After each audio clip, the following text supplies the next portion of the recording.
कहानी की शुरुआत में बताया जाता है कि चेस्टर मिल्स नाम का शहर पहले आम शहरों की तरह ही था। फिर वहां पर ऐसी भयानक घटनाएं घटने लगी जिससे पूरा शहर बंजर बन गया। लेकिन आखिर वहां पर ऐसी कौन सी खतरनाक घटनाएं होने लगी, चलिए देखते हैं इस वीडियो में। कहानी की शुरुआत होती है बारबी नाम के एक लड़के को दिखाते हुए, जो एक डेड बॉडी को जंगल में दफना रहा था। बारबी वहां का लोकल निवासी नहीं था। बारबी के माथे पर लगी चोट को देखकर लग रहा था कि उसकी मरने वाले व्यक्ति के साथ काफी लड़ाई हुई होगी। उस आदमी की लाश को दबाने के बाद बारबी अपनी कार से शहर से बाहर निकलने लगता है। तभी उसका सामना शरीफ नाम की एक पुलिस ऑफिसर की कार से होता है। उसे देखकर वो थोड़ा डर जाता है, जिससे उसका ध्यान ड्राइविंग से हट जाता है। लेकिन किसी तरह वो पुलिस से बच निकलता है। पर तभी कुछ गायें सड़क के बीचों बीच खड़ी थी। उनको बचाने के लिए बारबी अपनी कार को एकदम से मोड़ देता है, जिससे वो एक खेत में पहुंच जाता है। और कुछ देर बाद वहां की जमीन अर्थक्वेक के कारण हिलने लगती है और अचानक कोई चीज आसमान से बारबी के सामने आकर गिरती है और वहाँ पर सब कुछ शांत हो जाता है। बारबी देखता है कि आसमान से उस गिरने वाली चीज के कारण गाय दो टुकड़ों में कट गई है। वो डरा हुआ उस चीज को छूने लगता है तो उसे पता चलता है कि वो एक इनविजिबल वॉल है, जो इतनी शार्प थी कि उसकी वजह से कई घर भी दो हिस्सों में कट गए थे। अभी वहाँ पर जोए नाम का एक लड़का आकर उसको पूछने लगता है कि तुम ठीक हो या नहीं। वो भी उस इनविजिबल दीवार को देखकर शौक रह जाता है। दूसरी तरफ शरीफ और लिंडा को खबर मिलती है कि पूरे शहर की पावर सप्लाई कट चुकी है, फोन लाइन्स बंद हो गई हैं और इंटरनेट भी काम नहीं कर रहा है। यहाँ तक कि सारे सैटेलाइट भी काम करना बंद कर गए थे। अभी शहर में उड़ रहा एक प्लेन वही इनविजिबल दीवार से टकराकर क्रैश हो जाता है, जिसे देखकर लोग और भी ज्यादा डर जाते हैं। और तभी ये बात कन्फर्म हो जाती है कि ये सिर्फ एक इनविजिबल दीवार नहीं बल्कि एक राउंड शेप डोम यानी कि एक कुंभद है, जिसने आधे शहर को कवर कर लिया है। वहीं दूसरी साइड पर हम रेडियो स्टेशन पर फिल उसके असिस्टेंट डूडी को देखते हैं, जो सिग्नल लाने की कोशिश कर रहे थे। कंफ्यूज थे कि अचानक सिग्नल कैसे चला गया। वहाँ पर फिल को लगता है कि ये अच्छा मौका है उनके रेडियो रेटिंग को हाई करने का, इसलिए वो दोनों सिग्नल को ठीक करने के लिए लग जाते हैं। वहीं एक फायर ट्रक डोम की दूसरी तरफ से आ रहा था, जिसे देखकर बारबी ट्रक वाले को इस इनविजिबल वॉल की तरफ इशारा करता हुआ रुकवा कर क्रैश होने से बचा लेता है। थोड़ी देर बाद वहाँ पर इन्वेस्टिगेशन करने के लिए कुछ पुलिस वाले आते हैं, पर इस इनविजिबल डोम को समझना उनके बस की बात नहीं थी। उसी समय वहाँ पर शहर का काउंसिलमैन, जिसका नाम बिग जिम था, वो भी आता है, लेकिन उसे भी इस डोम के बारे में कुछ समझ नहीं आता। वहाँ पर पुलिस को इन्फॉर्मेशन मिलती है कि उस शहर की तरफ सभी आने वाले रास्तों को बंद कर दिया गया है, क्योंकि उस डोम की वजह से बहुत सारे एक्सीडेंट हो रहे हैं। इससे थोड़ी दूर घर पर जूनियर नाम का लड़का जिन नाम की लड़की के साथ इंटीमेट होता है। एनजी पेशे से नर्स थी और जो की बड़ी बहन भी थी। इंटीमेट होने के बाद जूनियर एनजी से कहता है कि मैं तुमको बहुत प्यार करता हूँ, लेकिन एनजी उसको कहती है कि वो उसके लिए ऐसा कुछ भी फील नहीं करती। इससे जूनियर का दिल टूट जाता है और उन दोनों में बहस होने लगती है। यहाँ पर उनकी बहस इतनी बढ़ जाती है कि एनजी उसको थप्पड़ मारकर वहाँ से चली जाती है। इसके बाद हम तीन लोगों की फैमिली को देखते हैं, इसमें मदर कैरोलिन, लिस और उन दोनों की बेटी नोरी उसी टाउन की तरफ जा रही थी। उन्हें इस बात की खबर नहीं थी कि टाउन को डोम ने कवर किया है। दूसरी तरफ हम जूलिया नाम की इन्वेस्टिगेटर रिपोर्टर को देखते हैं, जिसका शहर में बहुत नाम था। एक दिन एक औरत उसको कॉल कर सीक्रेट खबर बताती है। वो औरत उसको बताती है कि उसने उस चेस्टर मिल में प्रोफिन से भरे शेयर ट्रक को जाते हुए देखा है। उसके हिसाब से इतनी बड़ी क्वांटिटी से प्रोफिन जैसे फ्यूल का शहर में आना किसी खतरनाक प्लान का हिस्सा हो सकता है। जूलिया उसको इसके बारे में इन्वेस्टिगेशन करने का वादा करती है, और वो अपने काम में ज्यादा बिजी होने के कारण उस पर ज्यादा ध्यान नहीं दे पाती। वहीं बिग जिम रेडियो स्टेशन पर जाकर इमरजेंसी की अनाउंसमेंट करता है। वो फैमिली जो शहर में आ रही थी अनाउंसमेंट को सुन लेते हैं। उन्हें लगता है कि ये किसी तरह का एड्स है, इसलिए वो इस अनाउंसमेंट पर ध्यान नहीं देते और उनकी कार डोम से टकराते टकराते बचती है, क्योंकि उससे पहले दूसरी तरफ से आ रहा एक ट्रक डोम से टकराकर क्रैश हो जाता है, जिसे देखकर वो अपनी कार की ब्रेक लगा लेती है। इतने बड़े इंसिडेंट्स को देखकर नोरी को दौरे पड़ने लगते हैं, इससे वो बेहोश हो जाती है। लेकिन बेहोश होने से पहले वो किसी पिंक स्टार के बारे में कहती है। अब जहाँ से नोरी को जल्दी से हॉस्पिटल में लेकर जाते हैं, जो कि टाउन में हुई घटनाओं से जख्मी लोगों से हॉस्पिटल पूरी तरह से भरा हुआ था। इसी हॉस्पिटल में जूलिया का हस्बैंड भी डॉक्टर था। उससे मिलने जाती है, लेकिन उस वक्त उसका हस्बैंड हॉस्पिटल में नहीं था। हॉस्पिटल में जूलिया को पता चलता है कि उसका हस्बैंड संडे को कभी काम नहीं करता था। वो जूलिया को हमेशा झूठ बोलता आ रहा था। हॉस्पिटल के बाहर हम बारबी और एनजी को मिलते हुए देखते हैं। दोनों को साथ देखकर जूनियर के अंदर एक अलग सी जलन पैदा होती है। वहीं अब टाउन के बॉर्डर को सैनिकों के द्वारा सील किया जाता है। बहुत सारे साइंटिस्ट और एक्सपर्ट को भी इस अजीबोगरीब डोम का असल कारण नहीं पता चलता। और कुछ घंटों बाद जिम प्रोपिन के बारे में बात करने के लिए तारीफ से मिलता है। यहाँ पर उनकी बातों से हमें पता चलता है कि उनको इस डोम के बारे में पहले से ही थोड़ा बहुत पता था, पर वो इस पर खुलकर बात नहीं कर कर रहे थे। ये बारबी को उस टाउन में एक दिन के लिए रुकना था। उसके पास रुकने के लिए कोई भी जगह नहीं थी, इसलिए वो अपनी कार में ही रात बिताता है। अभी जूनियर उसके पास आता है और उसे एंजी से दूर रहने के लिए कहता है। धीरे धीरे उसकी बात धमकी में बदल जाती है। अभी हैरान होता है कि आखिर उसकी गलती क्या है। इसी बीच वहाँ पर जूली आ जाती है, जिससे वो दोनों लड़ना बंद कर देते हैं। दूसरी तरफ हम देखते हैं कि शहर के हालातों से लापरवाह होकर कुछ टीनेजर पार्टी कर रहे थे। उनमें जोए भी था, जो एक लड़के से वहाँ के हालात के बारे में बात करने लगता है। तभी जोए को दौरा पड़ जाता है और पिंक के बारे में बोलने लगता है, जैसे कि पहले नोरी ने बोला था। जोए की बहन एंजी घर पर अकेली होती है। तभी अचानक उसके घर पर जूनियर घुस के उसको किडनैप कर लेता है और उसको अपने फादर के टूटे फूटे शेल्टर में ले जाता है। यहाँ पर वो उसको बताता है कि मुझे पता है शहर को कवर किए गए इस डोम के बारे में। यहाँ पर एंजी को उससे ये भी पता चलता है कि जिम ही जूनियर का फादर है। जूनियर एंजी को ये भी बताता है कि उसके फादर अपनी फैमिली की सुरक्षा को लेकर हमेशा चिंतित रहते थे, इसलिए उन्होंने अपनी फैमिली के लिए ये शेल्टर बनवाया था।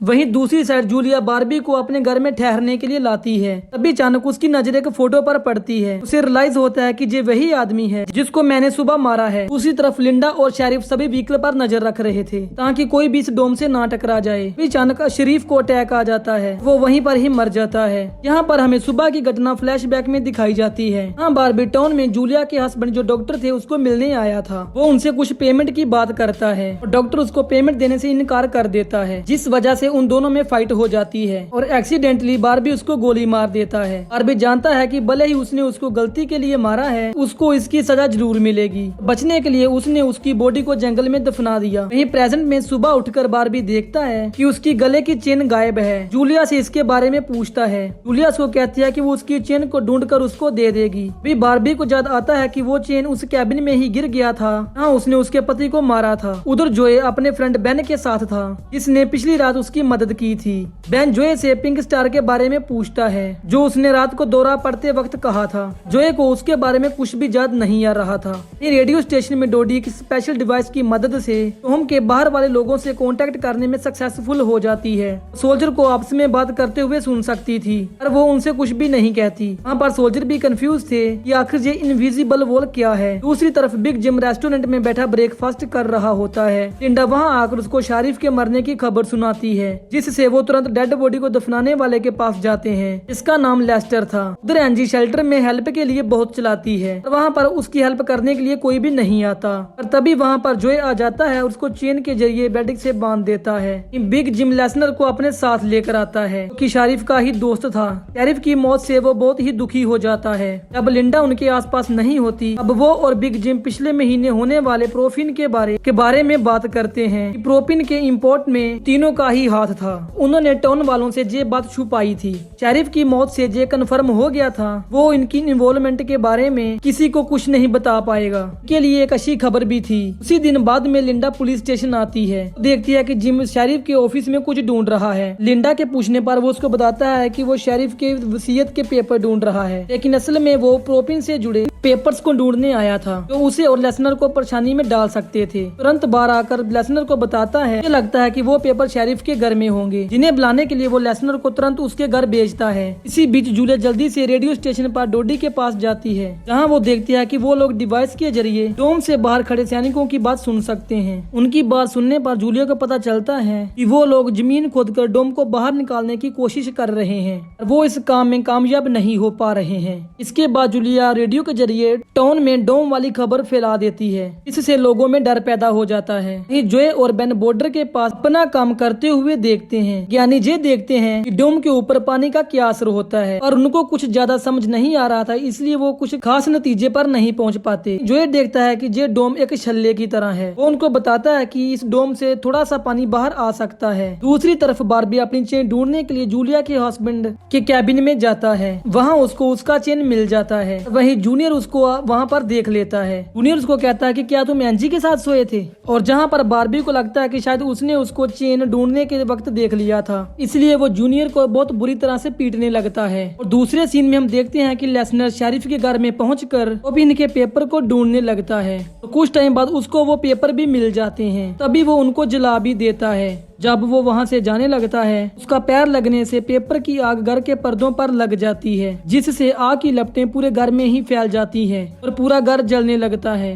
इसे देखकर जल्दी ही बहुत सारे लोग इकट्ठे हो जाते हैं, आग को बुझाने की कोशिश करते हैं। आग को बुझाना नामुमकिन था। अगर वो लोग घर को जलने देते तो डोम के अंदर का टेम्परेचर बहुत बढ़ जाता, जिससे लोगों की जानें भी जा सकती थी। इसलिए सब मिलकर आग बुझाने में लग जाते हैं। बारबी लोगों को आग बुझाने में लीड करता है। अभी लिंडा को घर के अंदर से स्नर के चीखने की आवाजें सुनाई देती है। वो अंदर जाकर उसको बाहर निकाल लाती है और इलाज के लिए डॉक्टर के पास भेज देती है। यहाँ पर लोगों को आग बुझाने में कामयाबी नहीं मिलती, आग और भी भड़क जाती है। आखिर में जिम जेसीबी लेकर आता है और घर को गिरा देता है। फिर कहीं जाकर आग शांत होती है। इसके बाद सारे थके हुए लोग इकट्ठा होते हैं। उनमें से पॉल नाम का एक पुलिस वाला फ्रस्ट्रेट होकर कहता है कि हम सभी लोग इस डोम से कभी भी बाहर नहीं निकल पाएंगे, क्योंकि ये डोम आग से जो धुआं निकला है उसको बाहर नहीं निकलने दे रहा। कहता है कि हम सभी इस डोम के अंदर ही मरने वाले हैं। इतना कहता हुआ वो हवा में गोली चला देता है, जो कि डोम से टकरा कर एक दूसरे पुलिस वाले को लग जाती है और वो तुरंत ही मर जाता है। यहाँ पर पॉल को अरेस्ट कर लिया जाता है। देर होने पर जोए और उसके दोस्त स्केटिंग के लिए जाते हैं। वहाँ पर नोरी जोए के पास आकर उसको कहती है कि उसे अपना फोन चार्ज करना है। जोए उसको अपने घर ले जाता है, क्योंकि उसके घर में जनरेटर था, क्योंकि उस टाउन के गिने चुने घरों में ही था।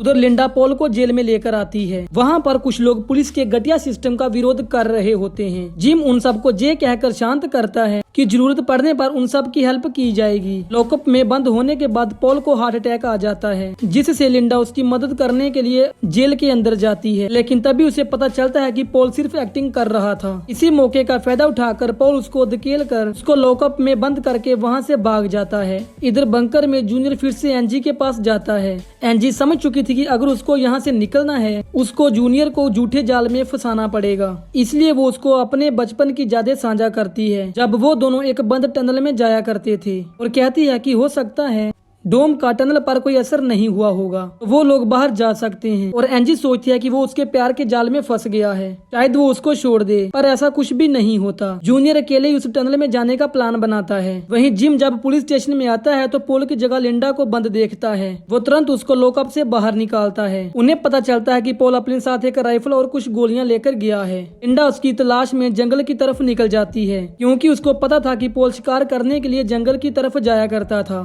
और जिम पोल को पकड़ने के लिए एक टीम तैयार करता है। उधर रेस्टोरेंट में बैठी कैरोलिन को नोरी की फिक्र हो रही थी, क्योंकि वो पिछली रात अपनी दोनों मदर को बिना बताए जोए के घर रात गुजारती है। वहीं दूसरी तरफ जिम लोगों को पॉल को तलाश करने के लिए टीम ज्वाइन करने के लिए कहता है। वो बारबी को भी उनके साथ चलने के लिए कहता है। इसके बाद वो लोग जंगल में जाने लगते हैं। रास्ते में बारबी अपनी खूबियां दिखाता हुआ उनसे कहता है कि वो मिलिट्री में भी रह चुका है। दूसरी तरफ जूलिया जूनियर को टनर की तरफ जाते हुए देखती है। वो उसको रोककर कहती है कि वो बैग पैक करके कहाँ जा रहा है, लेकिन जूनियर बहुत जल्दी में था और वो नर्वस भी था। वो कहता है कि मैं बस यहीं अपने दोस्त से मिलने जा रहा हूँ। इससे जूलिया का शक उस पर और भी बढ़ जाता है। वो उसका पीछा करती हुई टनल तक पहुंच जाती है। उधर जोए के घर पर जोए और नोरी साथ में नाश्ता कर रहे थे। जोए पहले किसी भी लड़की के साथ अकेला नहीं रहा था, इसलिए थोड़ा नर्वस फील कर रहा था, और नोरी ऐसा बिल्कुल भी नहीं थी।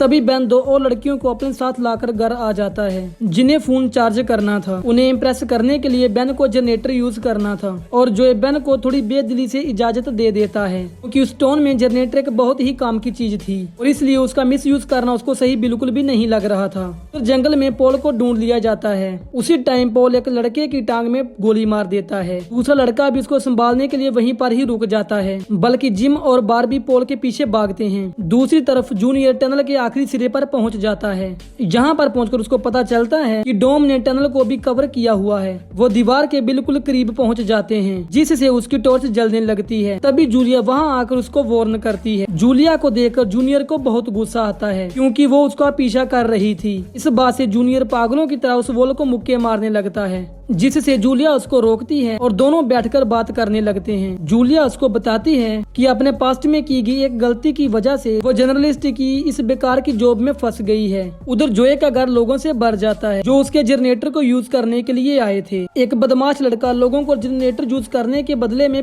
पैसे वसूलने लगता है, जो कि उसका था ही नहीं, लेकिन उसके खिलाफ बोलने की किसी में हिम्मत नहीं थी। ये देखकर नोरी सब कुछ हैंडल करने के लिए आगे बढ़ती है, पर मामला और भी ज्यादा गर्म हो जाता है। लेकिन इसके पहले कि कुछ गलत होता तभी लाइट ही चली जाती है। नोरी इस बात से बहुत खुश होती है कि जोए ने उस बहस में उसका साथ दिया। वहीं जंगल में वो पॉल तक पहुंच जाते हैं। पॉल ने अपनी राइफल निकाल रखी थी जिससे वो जिम को मारने ही वाला था और तभी पीछे से लिंडा आकर पॉल को मार देती है। दूसरी साइड कैरोलिन जोए के घर जाकर अपनी बेटी नोरी से मिलती है। वो नोरी से कहती है कि उसे थोड़ा जिम्मेदार बनना चाहिए। उसकी डांट सुनकर जोए और नोरी एक दूसरे का हाथ पकड़ लेते हैं और उसी वक्त दोनों को दौरे पड़ने लगते हैं। वो दोनों एक साथ किसी पिंक स्टार के बारे में बात कर रहे थे। उधर जूनियर शेल्टर में किसी एनजी के पास जाता है कि इस बार उसके हाथ में फर्स्ट एड किट थी। एनजी उसके जख्मों पर मरहम पट्टी करती है और चुपके से सीजर अपने पास रख लेती है। वहीं हम देखते हैं कि जूलिया और बारबी दिन भर की थकान के बाद वापस घर लौटते हैं, लेकिन जूलिया जूनियर की बातें सुनने के बाद बारबी पर शक करने लगी थी और जब बारबी नहाने जाता है तो जूलिया उसका सामान चेक करने लगती है। तो दोस्तों, आपको ये सीरीज कैसी लगी कमेंट में जरूर बताना। अगर आपको इस सीरीज का दूसरा पार्ट चाहिए तो कमेंट में जरूर बताना। अगर आप कमेंट करोगे तो ही आएगा, नहीं तो नहीं। मिलते हैं अगली वीडियो में। Bye bye.